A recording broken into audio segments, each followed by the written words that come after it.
आपका सारथी।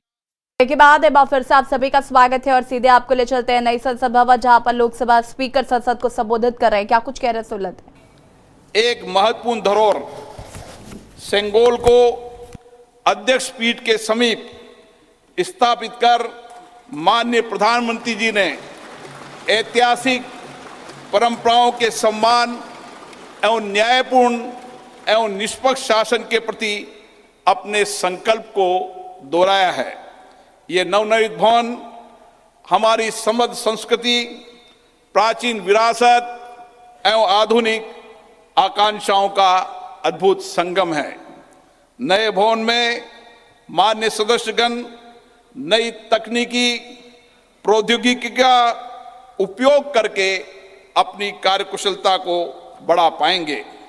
नए वातावरण में नए विचारों का सर्जन होगा, ऐसा मेरा विश्वास है। हमारे नए भवन में ऊर्जा संरक्षण, जल संरक्षण, ग्रीन टेक्नोलॉजी, पर्यावरण अनुकूलता की विशिष्टता का समागम है। यह भवन वास्तुशिल्प, कला व संस्कृति का अद्भुत उदाहरण है। इसमें संपूर्ण भारत की उत्कृष्ट व विविधतापूर्ण सांस्कृतिक विरासत के दर्शन होंगे। इस भवन में प्रत्येक भारतीयों को अपने अपने राज्य की संस्कृति की झलक भी दिखेगी। इसलिए मेरा माननीय सांसद मित्रों से अनुरोध है, हम संसद में जब नए भवन में प्रवेश करें तो नए संकल्प के साथ प्रवेश करें। हम लोकतंत्र की अच्छी परंपराओं को आगे बढ़ाएं। हम संसदीय अनुशासन, मर्यादा और गरिमा के नए मानदंड स्थापित करें ताकि विश्व की लोकतांत्रिक संस्थाओं के लिए भारत की लोकतांत्रिक संस्था आदर्श बन सके। मुझे पूर्ण विश्वास है, नए वातावरण में हम सब मिलकर अधिक ऊर्जा के साथ रचनात्मक व सकारात्मक चर्चा के माध्यम से एक श्रेष्ठ और विकसित भारत का निर्माण कर सकेंगे। आप सबका पुनः बहुत बहुत अभिनंदन।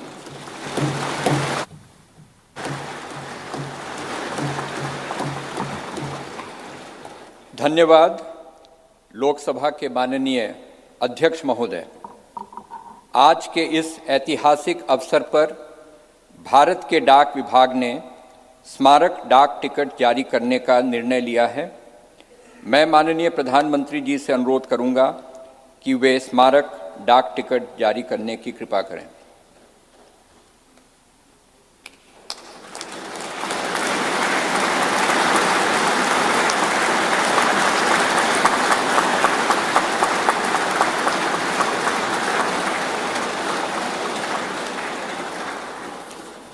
अब मैं माननीय प्रधानमंत्री जी से पुनः अनुरोध करूंगा कि इस अवसर पर भारत सरकार के वित्त मंत्रालय द्वारा तैयार किए गए विशेष सिक्के को भी जारी करने का कष्ट करें।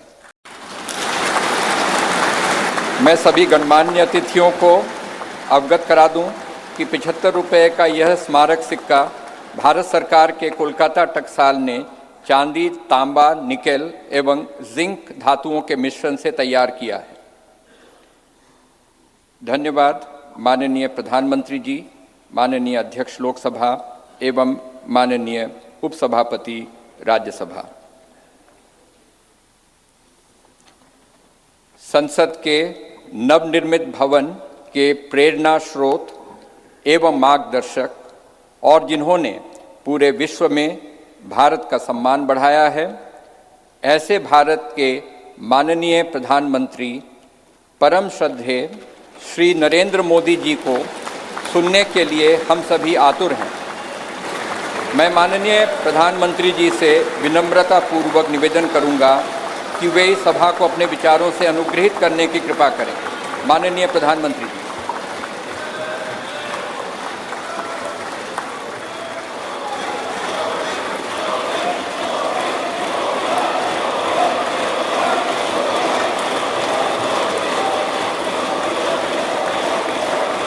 लोकसभा के स्पीकर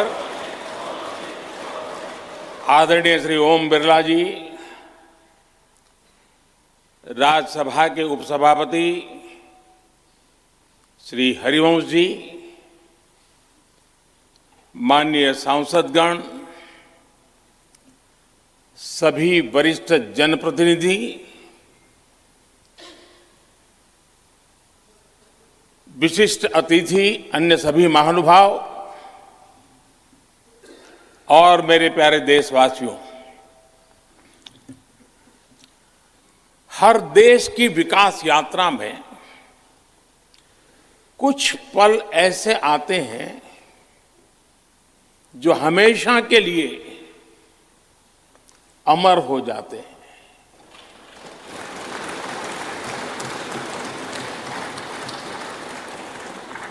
कुछ तारीखें समय के ललाट पर इतिहास का अमिट हस्ताक्षर बन जाती है। आज 28 मई 2023 का ये दिन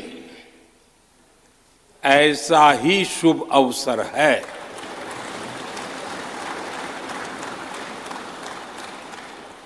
देश आजादी के 75 वर्ष होने पर अमृत महोत्सव मना रहा है। इस अमृत महोत्सव में भारत के लोगों ने अपने लोकतंत्र को संसद के इस नए भवन का उपहार दिया है।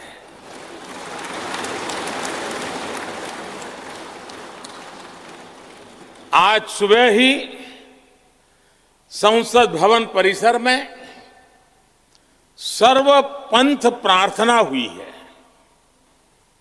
मैं सभी देशवासियों को भारतीय लोकतंत्र के इस स्वर्णिम क्षण की बहुत बहुत बधाई देता हूं।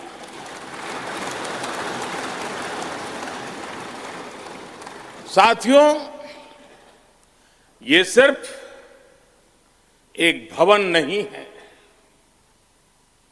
ये 140 करोड़ भारतवासियों की आकांक्षाओं और सपनों का प्रतिबिंब है।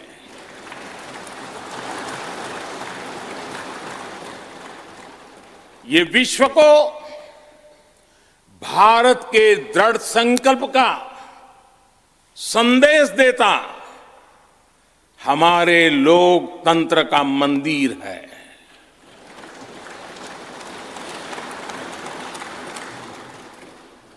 ये नया संसद भवन योजना को यथार्थ से, नीति को निर्माण से, इच्छा शक्ति को क्रिया शक्ति से, संकल्प को सिद्धि से जोड़ने वाली अहम कड़ी साबित होगा। ये नया भवन हमारे स्वतंत्रता सेनानियों के सपनों को साकार करने का माध्यम बनेगा। ये नया भवन आत्मनिर्भर भारत के सूर्योदय का साक्षी बनेगा। का सारथी तो विश्व आगे बढ़ता है।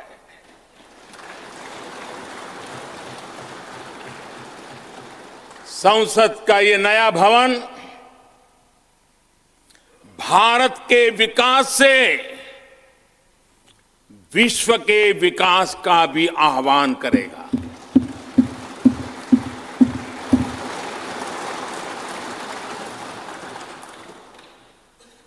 साथियों, आज इस ऐतिहासिक अवसर पर कुछ देर पहले संसद की इस नई इमारत में पवित्र सेंगोल की भी स्थापना हुई है।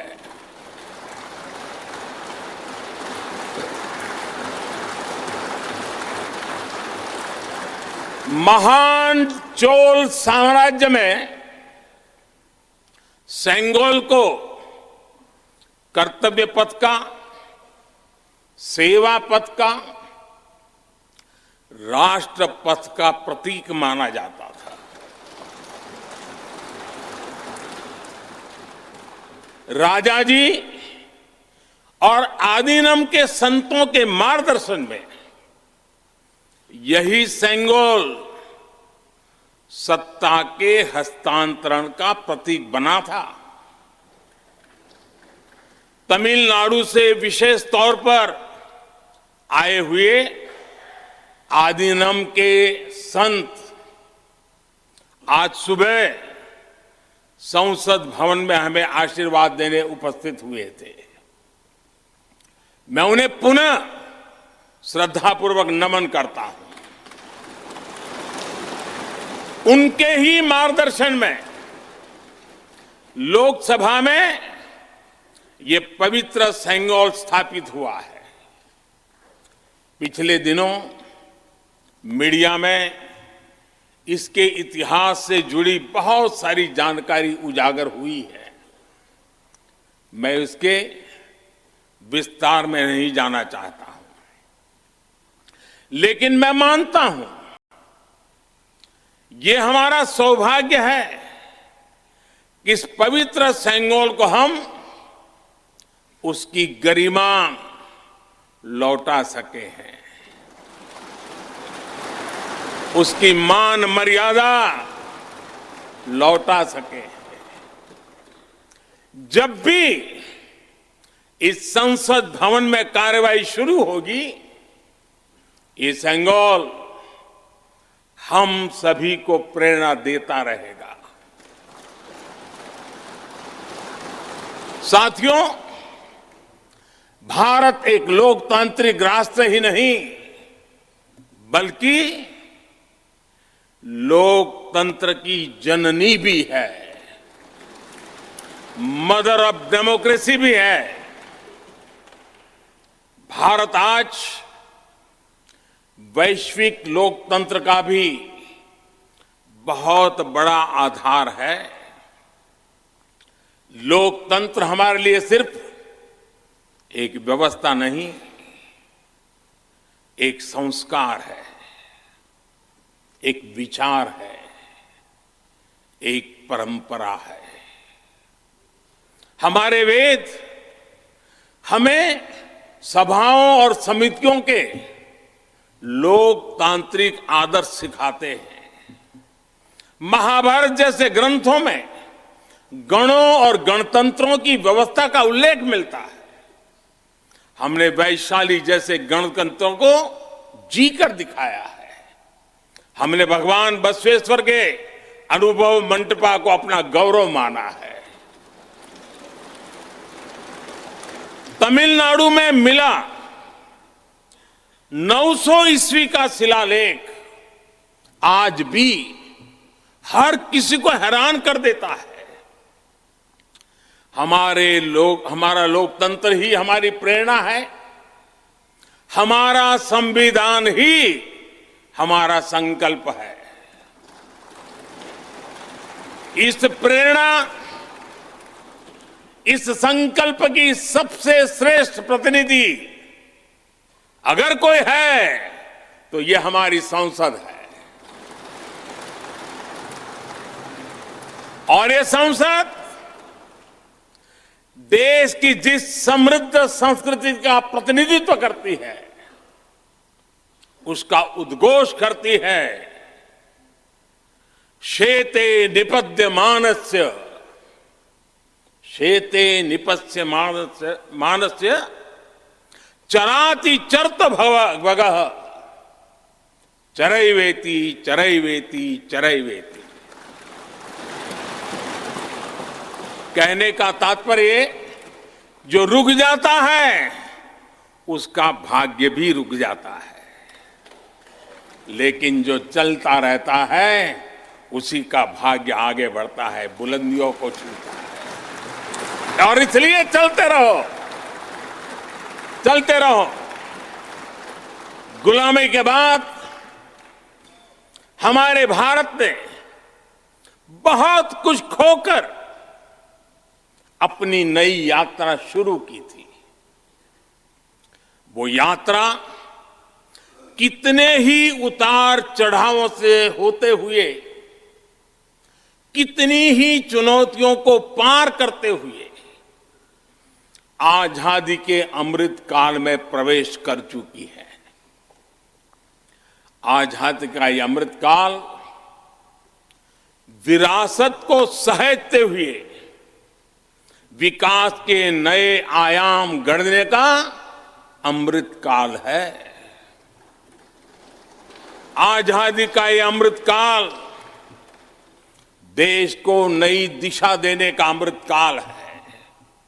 आजादी का ये अमृत काल अनंत सपनों को, असंख्य आकांक्षाओं को पूरा करने का अमृत काल है। इस अमृत काल का आह्वान है, इस अमृत काल का आह्वान है मुक्त मातृभूमि को, मुक्त मातृभूमि को नवीन प्राण चाहिए, नवीन पर्व के लिए नवीन प्राण चाहिए। मुक्त गीत हो रहा, मुक्त गीत हो रहा नवीन राग चाहिए, नवीन पर्व के लिए नवीन प्राण चाहिए।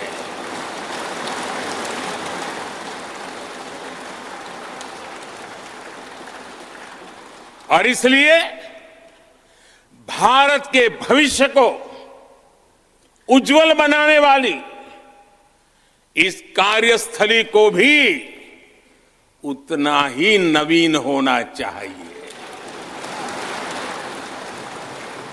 आधुनिक होना चाहिए। साथियों, एक समय था जब भारत दुनिया के सबसे समृद्ध और वैभवशाली राष्ट्रों में गिना जाता था। भारत के नगरों से लेकर महलों तक, भारत के मंदिरों से लेकर मूर्तियों तक, भारत का वास्तु भारत की विशेषज्ञता का उद्घोष करता था। सिंधु सभ्यता के नगर नियोजन से लेकर मौर्यकालीन स्तंभों और स्तूपों तक, चोल शासकों के बनाए भव्य मंदिरों से लेकर जलाशयों और बड़े बांधों तक भारत का कौशल विश्व भर से आने वाले यात्रियों को हैरान कर देता था। लेकिन सैकड़ों साल की गुलामी ने हमसे हमारा ये गौरव छीन लिया। एक ऐसा भी समय आ गया जब हम दूसरे देशों में हुए निर्माण को देखकर मुग्ध होने लग गए। 21वीं सदी का नया भारत बुलंद हौसले से भरा हुआ भारत अब गुलामी की उस सोच को पीछे छोड़ रहा है। आज भारत प्राचीन कला की उस गौरवशाली धारा को एक बार फिर अपनी तरफ मोड़ रहा है और संसद की ये नई इमारत इस प्रयास का जीवंत प्रतीक बनी है। आज नए संसद भवन को देखकर हर भारतीय गौरव से भरा हुआ है। इस भवन में विरासत भी है, वास्तु भी है, इसमें कला भी है, कौशल भी है, इसमें संस्कृति भी है और संविधान के स्वर भी है। आप देख रहे हैं कि लोकसभा का आंतरिक हिस्सा, यहां भी देखिए, यहां भी देखिए, राष्ट्रीय पक्षी मोर पर आधारित है। राज्यसभा का आंतरिक हिस्सा राष्ट्रीय फूल कमल पर आधारित है। और संसद के प्रांगण में हमारा राष्ट्रीय वृक्ष बरगद भी है। हमारे देश के अलग अलग हिस्सों की जो विविधता है, इस नए भवन ने उन सबको समाहित किया है। इसमें राजस्थान से लाए गए ग्रेनाइट और बलुआ पत्थर लगाए गए हैं। ये जो लकड़ी का काम आप देख रहे हैं ना, वो महाराष्ट्र से आई है। यूपी में भदोही के कारीगरों ने इसके लिए अपने हाथ से कालीनों को बुना है। एक तरह से इस भवन के कण कण में हमें एक भारत श्रेष्ठ भारत की भावना के दर्शन। साथियों, संसद के पुराने भवन में सभी के लिए अपने कार्यों को पूरा करना कितना मुश्किल हो रहा था, ये हम सभी जानते हैं। टेक्नोलॉजी से जुड़ी समस्याएं थी, बैठने की जगह से जुड़ी चुनौती थी। इसलिए ही बीते 1.5-2 दशकों से ये चर्चा लगातार हो रही थी कि देश को एक नए संसद भवन की आवश्यकता है। और हमें ये भी देखना होगा कि आने वाले समय में सीटों की संख्या बढ़ेगी, सांसदों की संख्या बढ़ेगी, वो लोग कहां बैठते हैं? और इसलिए ये समय की मांग थी कि संसद की नई इमारत का निर्माण किया जाए।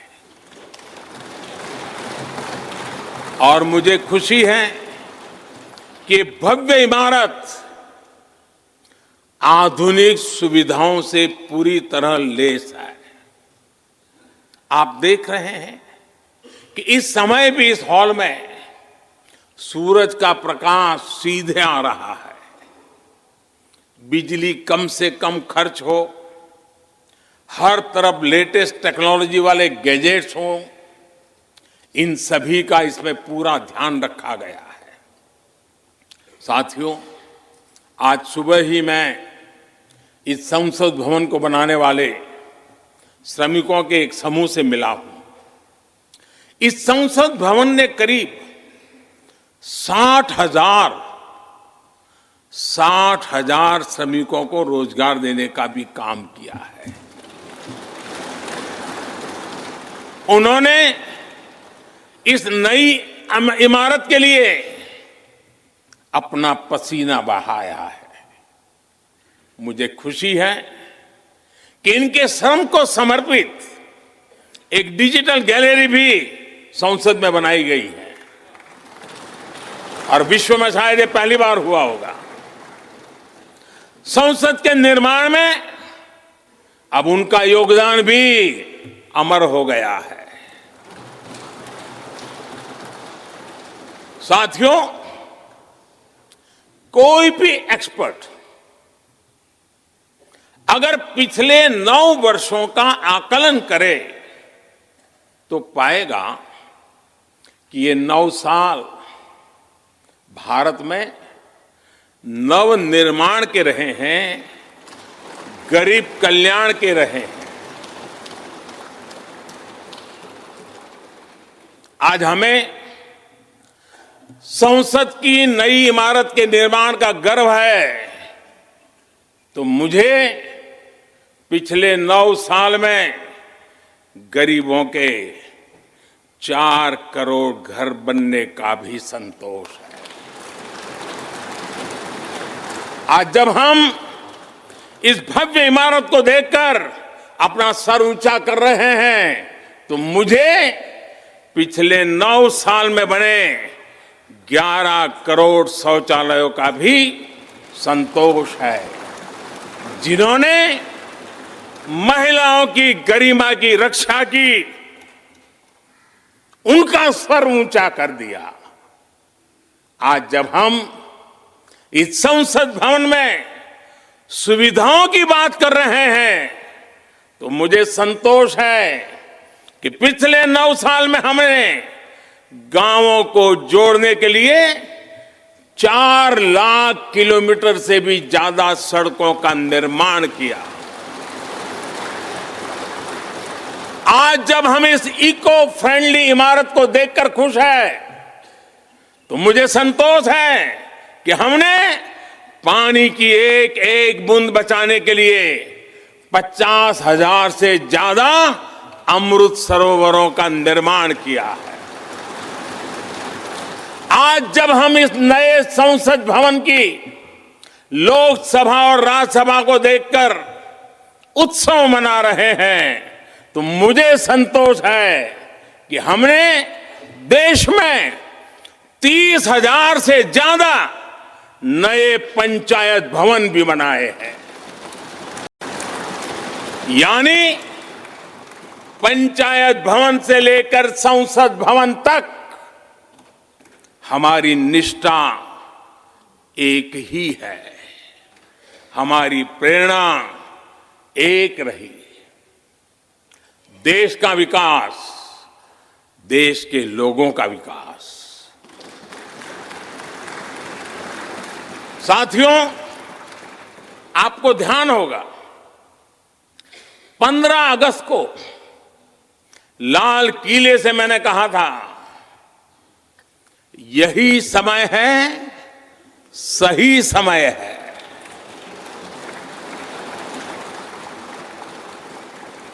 हर देश के इतिहास में ऐसा समय आता है जब देश की चेतना नए सिरे से जागृत होती है। आप देख रहे हैं के न्यूज, खबरों का सारथी। ये वो दौर था जब हर भारतीय आजादी के लिए जी जान से जुट गया था। इसका नतीजा हमने 1947 में भारत की आजादी के तौर पर देखा। आजादी का ये अमृत काल भी भारत के इतिहास का ऐसा ही पड़ाव है। आज से 25 साल बाद भारत अपनी आजादी के 100 वर्ष पूरे करेगा। हमारे पास भी 25 वर्ष का अमृत कालखंड है। इन 25 वर्षों में हमें मिलकर भारत को विकसित राष्ट्र बनाना है।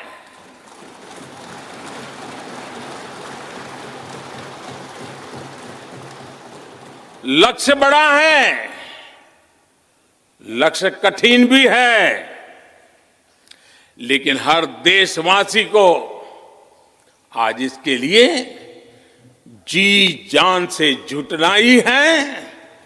नए प्रण लेने हैं, नए संकल्प लेने हैं, नई गति पकड़नी है। और इतिहास गवाह है कि हम भारतीयों का विश्वास सिर्फ भारत तक ही सीमित नहीं रहता। हमारी आजादी की लड़ाई ने दुनिया के बहुत सारे देशों में उस समय एक नई चेतना जागृत कर दी थी। हमारी आजादी की लड़ाई से भारत तो आजाद हुआ ही, साथ ही कई देश आजादी की राह पर चल पड़े।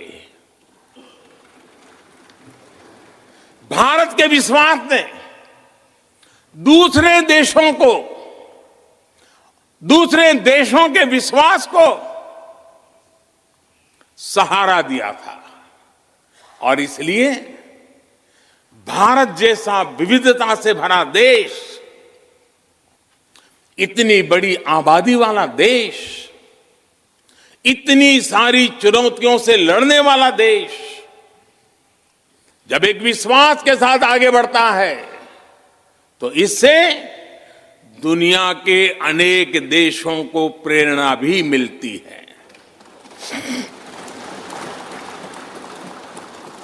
भारत की हर सफलता आने वाले दिनों में दुनिया के अलग अलग भूभाग में अलग अलग देशों की सफलता के रूप में प्रेरणा का कारण बनने वाली है। आज यदि भारत तेजी से गरीबी दूर करता है तो ये कई देशों को गरीबी से बाहर आने की प्रेरणा भी देता है। भारत का विकसित होने का संकल्प कई और देशों का संबल बनेगा। इसलिए भारत की जिम्मेदारी और बड़ी हो जाती है। और साथियों, सफलता की पहली शर्त सफल होने का विश्वास ही होती है। ये नया संसद भवन इस विश्वास को नई बुलंदी देने वाला है। ये विकसित भारत के निर्माण में हम सभी के लिए नई प्रेरणा बनेगा। ये संसद भवन हर भारतीय के कर्तव्य भाव को जागृत करेगा।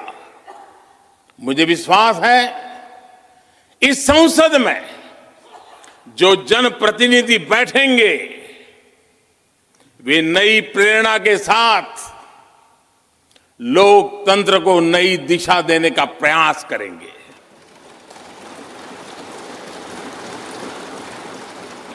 हमें नेशन फर्स्ट की भावना से आगे बढ़ना होगा। इदम राष्ट्राय इदम न मम। हमें कर्तव्य पथ को सर्वोपरि रखना होगा। कर्तव्यमेव कर्तव्यम, अकर्तव्यम न कर्तव्यम। हमें अपने व्यवहार से उदाहरण प्रस्तुत करना होगा। यद यदाचरति श्रेष्ठः तत्देव इतरो जनः। हमें निरंतर खुद में सुधार करते रहना होगा। उद्धरेत आत्मना आत्मानानम।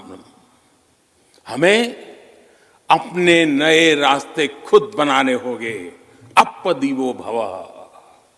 हमें खुद को खपाना होगा, तपाना होगा। तपसो ही परम नास्ति तपसा विंदते महत। हमें लोक कल्याण को ही अपना जीवन मंत्र बनाना होगा। लोकहितम मम करणीयम। जब संसद के इस नए भवन में हम अपने दायित्वों का ईमानदारी से निर्वहन करेंगे तो देशवासियों को भी नई प्रेरणा मिलेगी। साथियों, दुनिया के सबसे बड़े लोकतंत्र को यह नई संसद एक नई ऊर्जा और नई मजबूती प्रदान करेगी। हमारे श्रमिकों ने अपने पसीने से इस संसद भवन को इतना भव्य बना दिया है। अब हम सभी सांसदों का दायित्व है कि इसे अपने समर्पण से और ज्यादा दिव्य बनाएंगे।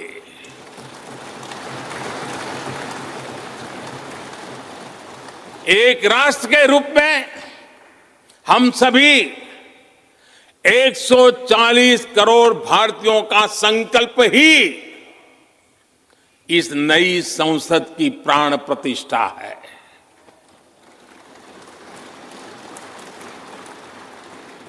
यहां होने वाला हर निर्णय आने वाली सदियों को सजाने संवारने वाला है।